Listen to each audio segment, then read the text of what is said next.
Irmãos e minhas irmãs,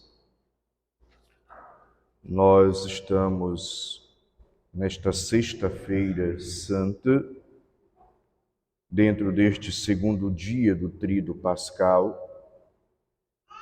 e este é o único dia no ano em que não é celebrada a Santa Missa. Por quê? Porque nós fazemos a celebração da Paixão do Senhor, e nessa celebração da Paixão, nós atualizamos o momento da morte de Cristo na cruz por amor a cada um de nós. E seria falta de lógica celebrarmos a missa na Sexta-feira Santa, porque toda a missa já é paixão, morte e ressurreição. Toda a missa já celebra o mistério completo. Então, se nós celebrássemos uma missa hoje, já estaríamos celebrando a ressurreição.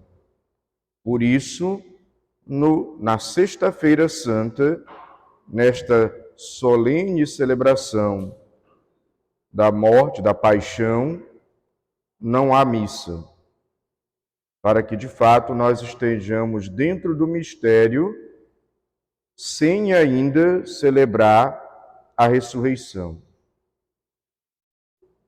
É um dia em que deveríamos privilegiar o silêncio da meditação, da contemplação destes mistérios do amor de Deus por nós.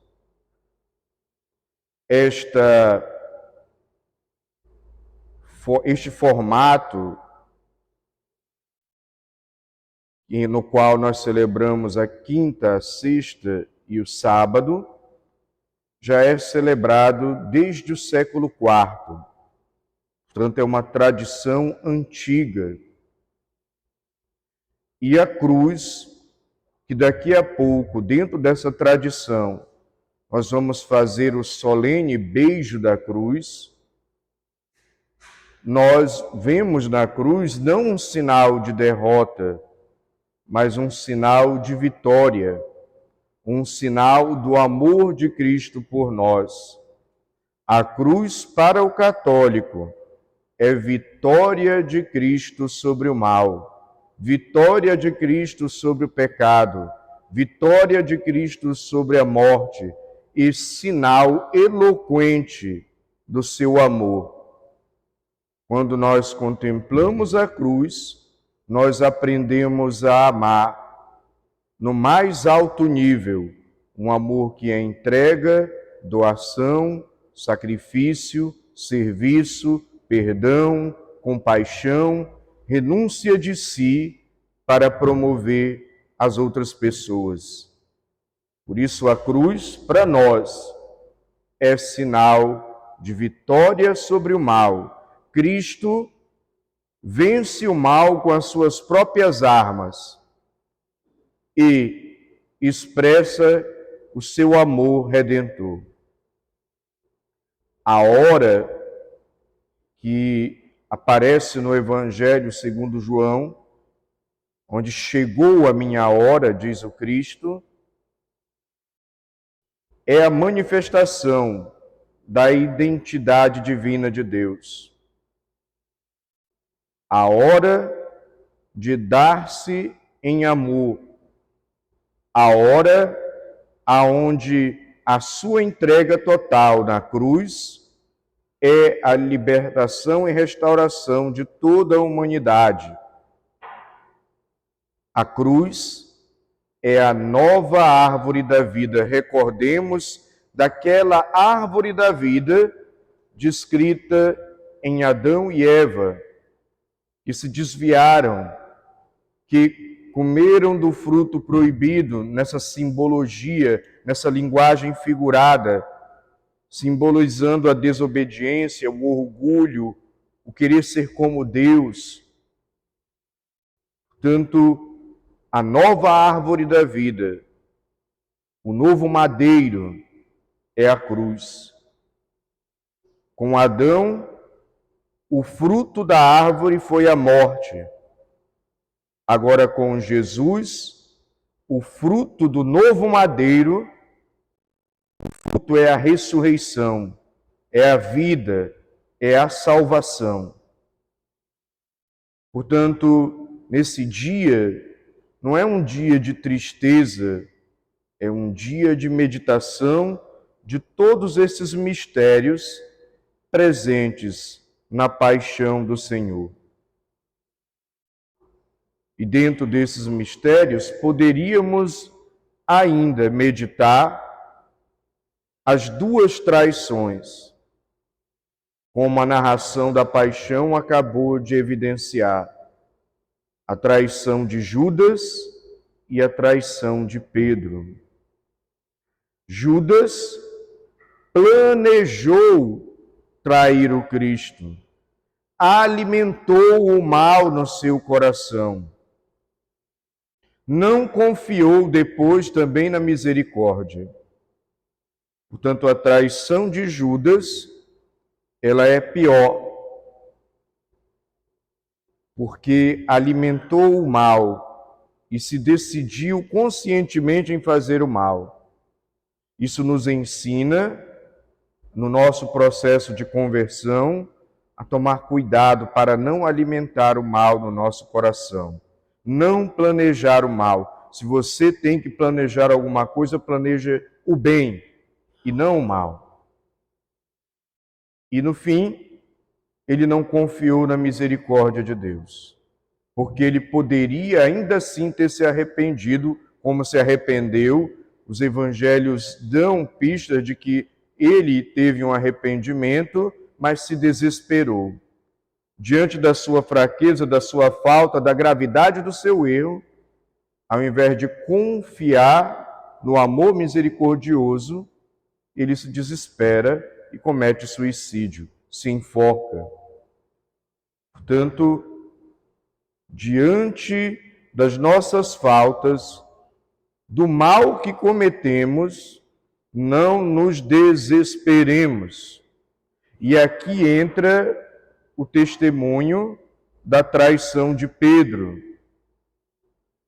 que errou, falhou, traiu o mestre, negou o mestre por medo.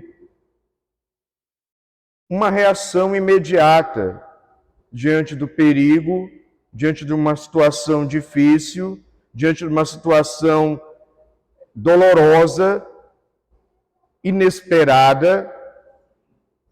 O medo acabou tomando conta de Pedro, mas não havia no coração dele uma maldade.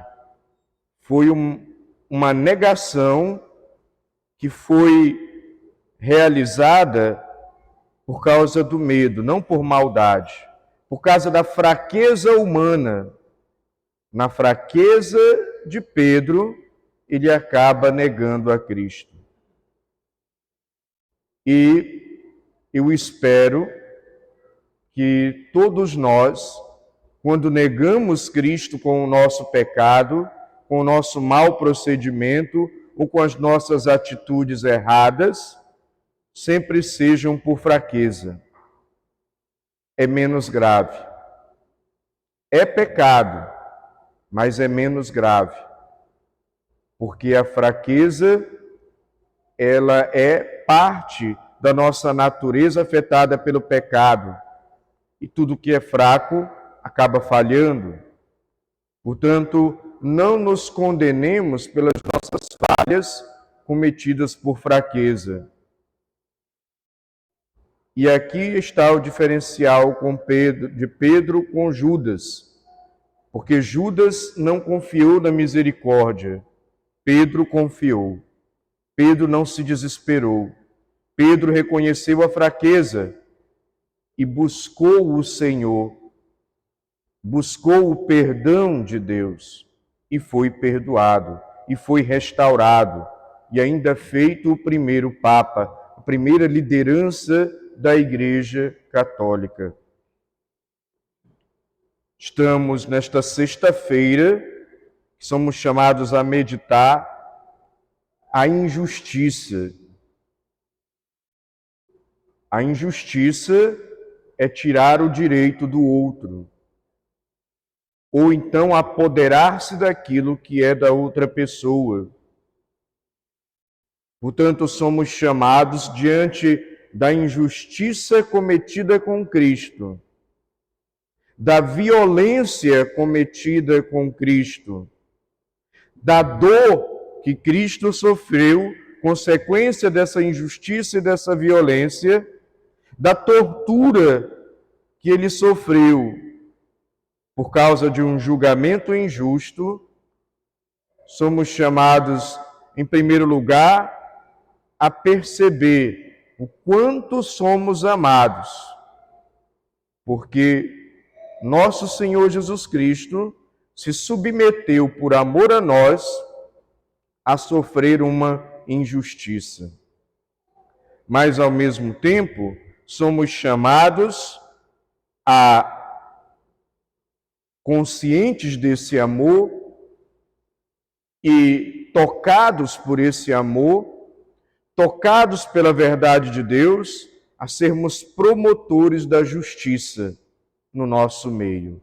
Dar ao outro o que lhe é de direito, reconhecer os dons, os talentos, as capacidades e os direitos do irmão, sem tirar dele a sua dignidade, mas, muito pelo contrário, um reconhecimento que dá dignidade ao irmão ou à irmã.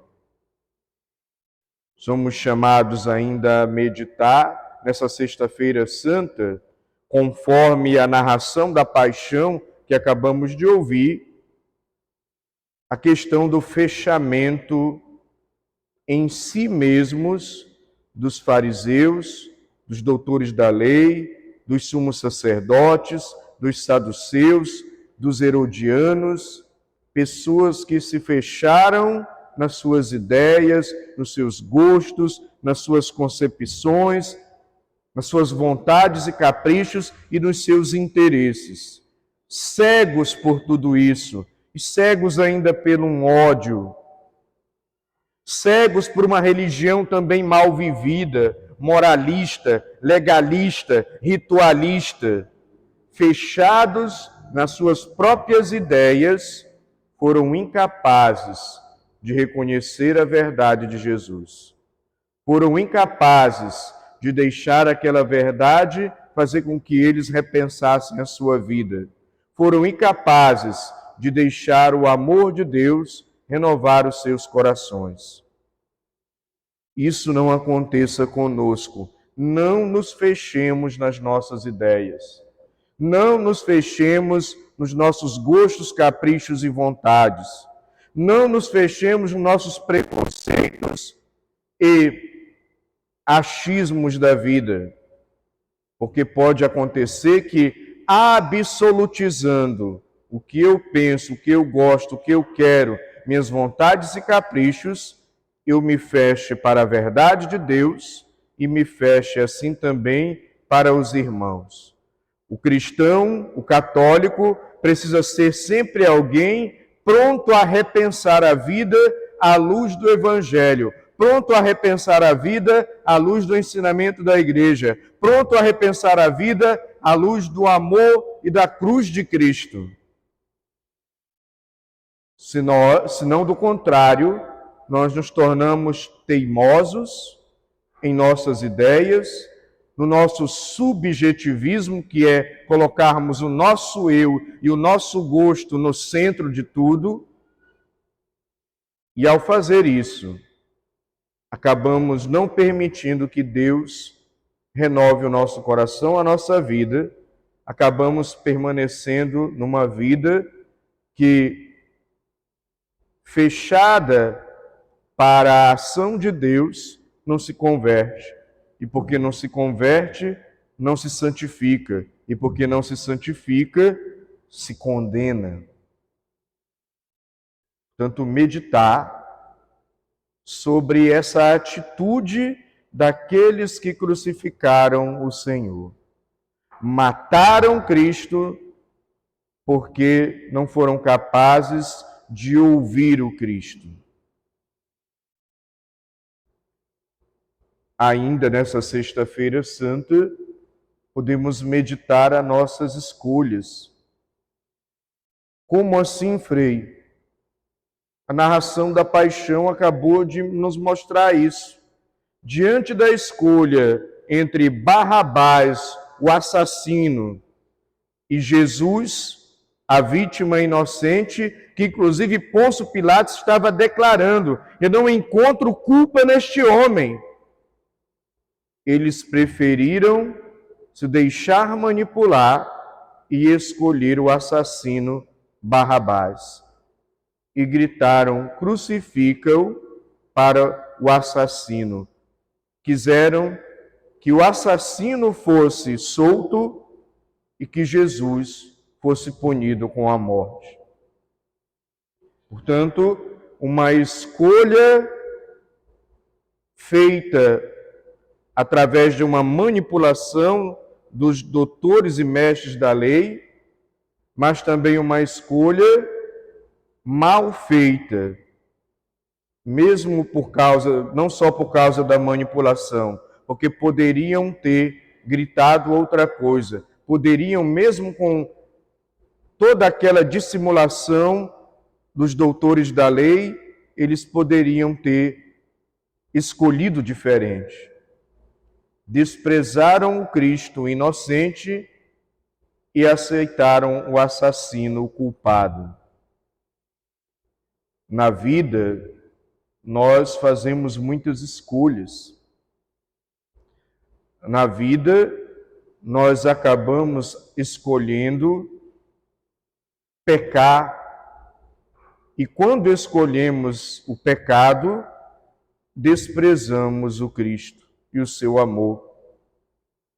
Quando escolhemos o egoísmo, quando escolhemos a curtição desenfreada dentro de prazeres sem limites, quando escolhemos o ódio, quando escolhemos as imoralidades, a fofoca, a mentira, a inveja, o ciúme, o apego às coisas, a violência, a intolerância, quando nós escolhemos o adultério, a traição, as injustiças, essa cultura de morte, quando escolhemos, inclusive hoje, de uma maneira especialíssima, a mentira das redes sociais, os influenciadores. Quando escolhemos estas coisas para conduzir a nossa vida, estamos escolhendo Barrabás, o assassino, e desprezando o Cristo. Por isso, é momento, nesta sexta-feira, de meditar como estão as nossas escolhas e para onde elas vão nos conduzir. E se essas escolhas são conforme a vontade de Deus ou, infelizmente, são escolhas a partir de um pensamento mundano. Ainda é possível, nesta Sexta-feira Santa, meditar aquilo que Jesus quer para nós. Afinal de contas, o Cristo morre na cruz por quê? Ele morre na cruz, como já disse em outras homilias, não é para dar uma satisfação ao Pai. O Pai não é um sanguinário. Ele morre na cruz não é para pagar um preço ao demônio. O demônio não está com essa bola toda. Ele morre na cruz porque nós, toda a humanidade, ao pecar e ao romper a aliança com Deus, estava no pecado. O salário do pecado é a morte, diz São Paulo. Portanto, nós estávamos na morte e não poderíamos sair de lá da morte. Estávamos prisioneiros da morte. E só o Cristo, assumindo a morte, indo aonde nós estávamos, poderia vencer a morte, como venceu, e trazer toda a humanidade de volta à comunhão com o Pai e reabrir os céus e a nossa comunhão com Deus, porque só Ele poderia vencer a morte. como venceu. Ele morre na cruz para assumir o nosso lugar, para vencer a morte onde nós estávamos e nos resgatar da morte e nos trazer de volta à possibilidade de participarmos da vida eterna com o Pai, com Ele, o Filho e com o Espírito Santo. Ele quer de nós a nossa salvação. Ele quer de nós a nossa felicidade eterna. Ele quer operar em nós a sua graça infinita. Ele quer fazer com que nós participemos do convívio dos eleitos na eternidade. Ele quer nos libertar do pecado, ele quer nos libertar da morte. E fazendo isso, ele também nos perdoa, como perdoou o bom ladrão. E fazendo isso, ele revela que no seu coração, no seu sagrado coração, existe uma sede que só será saciada por nós. Não porque ele seja carente de cada um de nós, mas Deus tem sede do meu coração. Deus tem sede da minha vida. Deus tem sede da pessoa que eu sou, voltada para Ele, porque Ele quer o meu bem, porque Ele quer a minha felicidade, a minha plena realização. Nós não precisamos de gurus, nós não precisamos de seitas e superstições, nós não precisamos de influenciadores das redes sociais. Nós também temos sede, e a nossa sede será saciada em Cristo Jesus, aquele cujo lado aberto jorrou sangue e água para nos nutrir, principalmente através dos sacramentos da Igreja. Ele é o caminho, Ele é a verdade, Ele é a vida. Ele é o sentido da nossa vida, a razão do nosso viver, a grande meta a ser alcançada. Portanto, que nesta Sexta-feira Santa possamos meditar este mistério da paixão do Senhor, colocando Ele no centro das nossas vidas e fazendo dele a grande meta para alcançarmos a felicidade eterna, que já começa aqui com a vida que nós levamos, com as escolhas que nós fazemos, com o nosso processo de conversão. Louvado seja nosso Senhor Jesus Cristo.